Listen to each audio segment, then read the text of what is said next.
Pada suatu hari yang tak seorang pun tahu kapan datangnya, sebuah suara akan memenuhi seluruh penjuru langit dan bumi. Suara itu bukan suara petir, bukan gemuruh gunung, dan bukan pula badai.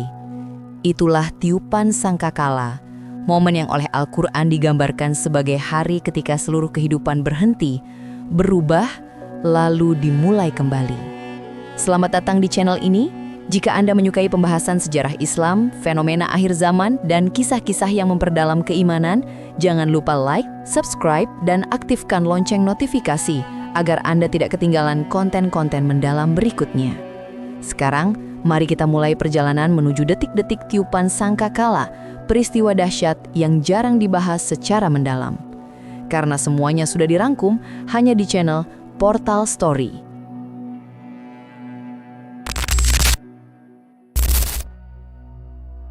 Tidak ada manusia, nabi, ataupun malaikat yang mengetahui kapan tiupan sangkakala pertama akan terjadi. Dalam banyak riwayat, Rasulullah menggambarkan hari itu sebagai sesuatu yang datang secara tiba-tiba, seperti kilat yang membelah langit sebelum seseorang sempat berkedip. Pada bab pertama ini, kita akan menelusuri bagaimana para ulama menggambarkan detik-detik menjelang peristiwa terbesar dalam sejarah alam semesta. Bayangkan sejenak dunia yang kita kenal hari ini.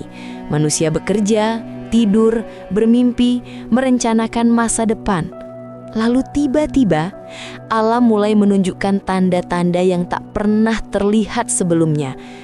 Namun tanda-tanda ini bukan tanda kecil, bukan gempa biasa, bukan badai musiman. Al-Quran menyebutnya sebagai guncangan dahsyat, sebuah kejadian yang membuat manusia lupa terhadap segala hal yang paling mereka cintai. Menurut penjelasan para mufasir, hari itu dimulai dengan perubahan kosmik. Saat langit tidak lagi tampak biru, matahari mulai meredup, dan bulan kehilangan sinarnya. Namun yang paling mencengangkan bukanlah perubahan di langit, melainkan keadaan malaikat bernama Israfil. Dalam sebuah riwayat, Rasulullah menjelaskan bahwa Israfil telah memegang sangkakala sejak lama. Tubuhnya tegak, matanya tidak berkedip, dan telinganya terus menunggu perintah dari Allah. Sejak diciptakan, tugasnya hanya satu, meniup sangkakala ketika waktunya tiba. Dan pada hari itu, untuk pertama kalinya, makhluk langit menyadari bahwa perintah itu semakin dekat.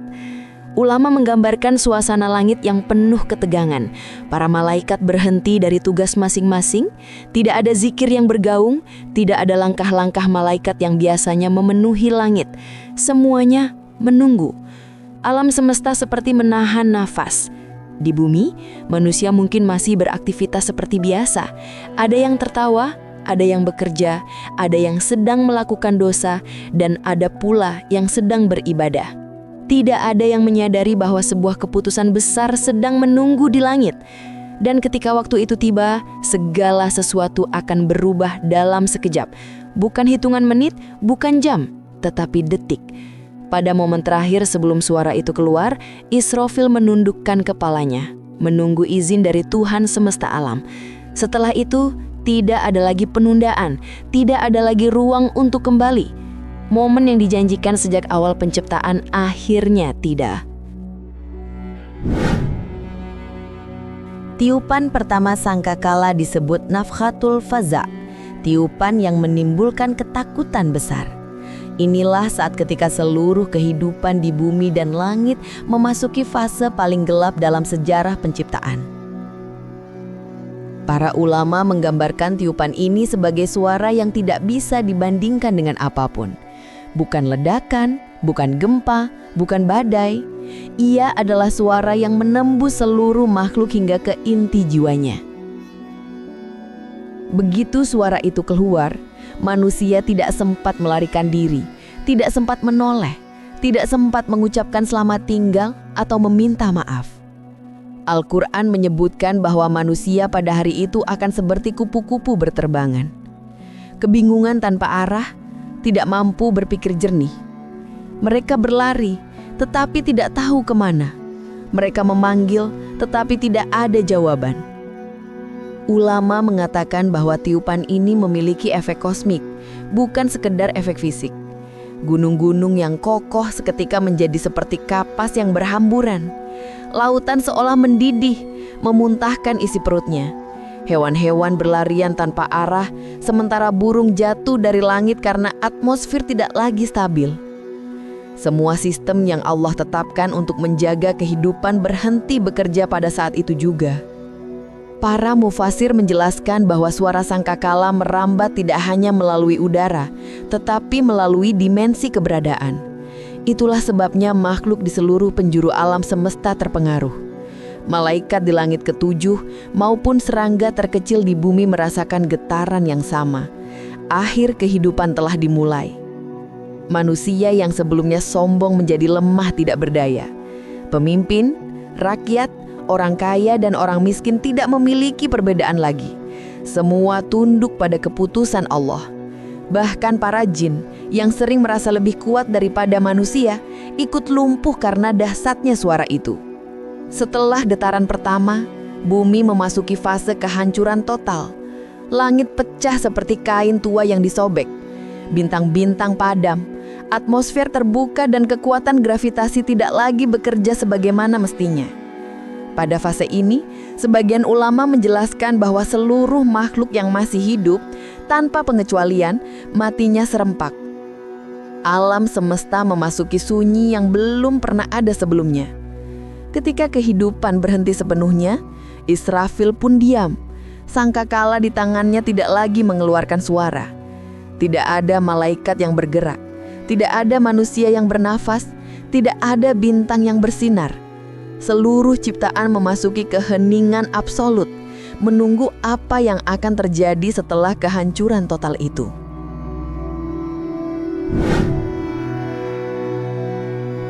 Setelah tiupan pertama meruntuhkan seluruh kehidupan, alam semesta memasuki keadaan yang tidak pernah dibayangkan oleh manusia. Keadaan yang oleh sebagian ulama disebut sebagai keheningan kosmik. Tidak ada suara, tidak ada gerakan, tidak ada perubahan. Seolah seluruh ciptaan berhenti pada satu titik yang membeku dalam waktu. Pada bab ini kita mengupas bagaimana para ulama menafsirkan kematian semesta ini. Bayangkan sebuah dunia tanpa manusia, tanpa hewan, tanpa suara angin, tanpa detak jantung, tanpa gemuruh lautan. Bayangkan pula langit yang tidak lagi memancarkan cahaya bintang.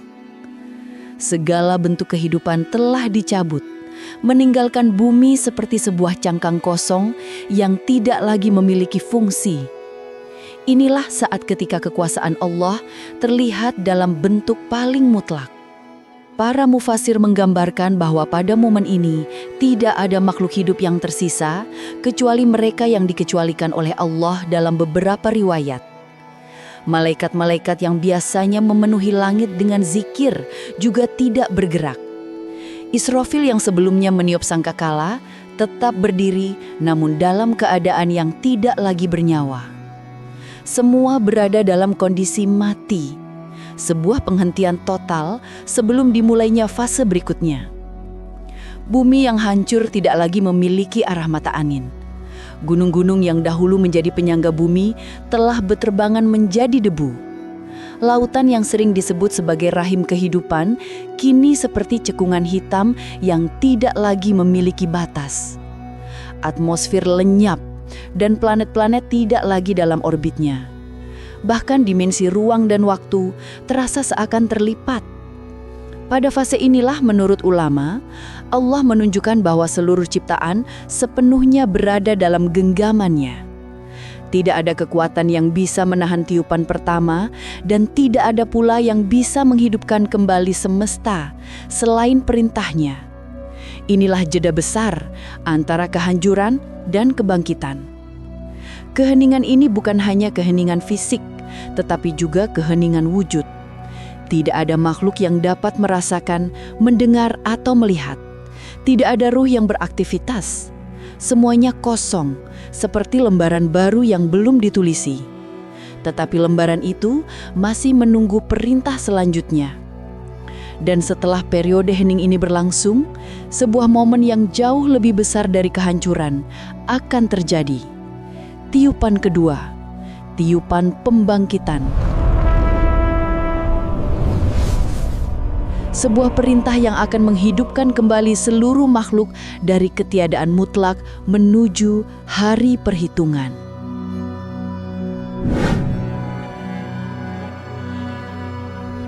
Setelah keheningan panjang yang tak terbayangkan, tibalah saat yang telah dijanjikan, tiupan kedua sangkakala, yang dalam riwayat disebut nafkatul ba'ats, tiupan kebangkitan.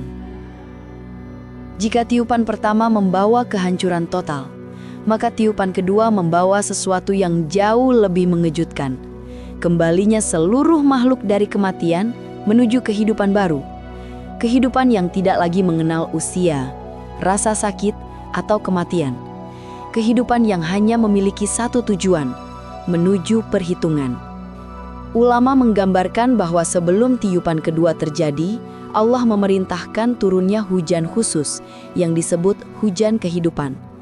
Hujan ini bukan air seperti yang kita kenal, tetapi zat yang memicu tumbuhnya kembali jasad manusia dari tanah tempat mereka hancur. Dalam banyak penjelasan, manusia akan tumbuh dari tulang ekor, bagian terkecil yang tidak hancur. Proses ini digambarkan seperti tumbuhnya tanaman setelah tersiram air, tenang, teratur, dan pasti. Lalu, ketika tubuh telah terbentuk kembali, Israfil meniup sangkakala untuk kedua kalinya.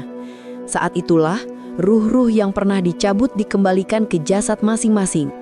Dalam sekejap, miliaran manusia bangkit dari bumi, dari lautan, dari gurun, dari dalam gunung, bahkan dari tempat-tempat yang tidak pernah diduga. Tidak ada yang hilang, tidak ada yang tertinggal. Semua akan kembali sebagaimana sebelumnya. Namun, kebangkitan ini tidak diiringi ketenangan. Manusia bangkit dalam keadaan kebingungan, berdiri tanpa pakaian, tanpa alas kaki, dan tanpa membawa harta sedikit pun. Mereka berjalan tanpa arah, tetapi tubuh mereka secara otomatis digiring menuju satu tempat raksasa, padang mahsyar, tempat seluruh makhluk dikumpulkan. Miliaran manusia dari seluruh zaman memenuhi satu dataran yang sangat luas, tetapi tetap terasa sempit karena sesaknya kerumunan. Matahari berada sangat dekat, membuat manusia berkeringat hingga menenggelamkan sebagian mereka dalam keringat setinggi betis, dada, bahkan telinga, sesuai kadar amal masing-masing. Tidak ada gedung, tidak ada pohon, tidak ada tempat bernaung. Hanya manusia, amal, dan penantian panjang menuju keputusan Allah. Pada saat itu, semua kedudukan hilang. Raja dan rakyat berdiri sejajar. Orang kaya dan miskin tidak lagi berbeda. Tidak ada kekuasaan, tidak ada gelar, dan tidak ada pertolongan selain pertolongan Allah. Inilah hari ketika setiap bisikan dibuka, setiap perbuatan ditampakkan, dan setiap manusia menghadapi lembaran hidupnya sendiri. Dan dengan dimulainya tiupan kedua ini, perjalanan alam semesta memasuki babak terakhir. Hari perhitungan, hari ketika keadilan Allah ditegakkan secara sempurna atas seluruh makhluk.